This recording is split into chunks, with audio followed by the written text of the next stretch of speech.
China, first row, China, 67%. That's tariff. চলমান বিশ্ব বাণিজ্য যুদ্ধের আগুনে এবার নতুন করে ঘি ঢালল দুই পরাশক্তি যুক্তরাষ্ট্র এবং চীন।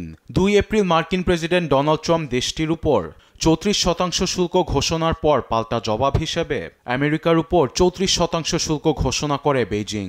চীনের এমন পদক্ষেপে ক্ষিপ্ত হয়ে মার্কিন প্রশাসন ফের চীনা পণ্যের শুল্ক বাড়িয়ে 104% করে। মঙ্গলবার হোয়াইট হাউসের প্রেস সেক্রেটারি ক্যারোলিন লেভিট বিষয়টি নিশ্চিত করে বলেন, শি জিনপিংকে আলোচনার টেবিলে বসতেই হবে। আমি প্রেসিডেন্টের সঙ্গে কথা বলেছি, চীনের আলোচনার টেবিলে বসতেই হবে বলে জানিয়েছেন তিনি।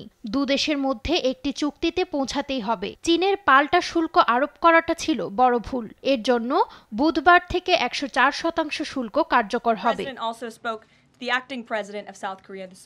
তিনি আরো বলেন, 2 তারিখে ট্রাম্পের পাল্টা শুল্ক নীতি ঘোষণার কারণে 50 থেকে 70টি দেশ ট্রাম্পের সঙ্গে আলোচনার টেবিলে বসতে চেয়েছে।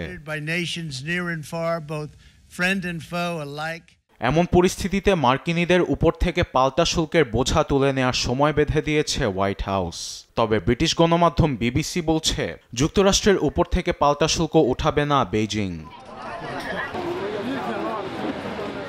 এদিকে শুল্কের কাদা ছুড়োছুড়ি দেখে রীতিমতো ক্লান্ত হয়ে পড়েছেন ফরাসি প্রেসিডেন্ট এমানুয়েল ম্যাক্রো। বলেন, এমন বিশৃঙ্খলা কেউ চায়নি।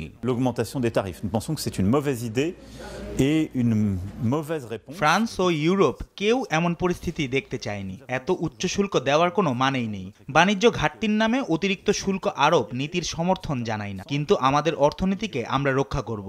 অতিরিক্ত শুল্কের জবাব দেয়া হবে।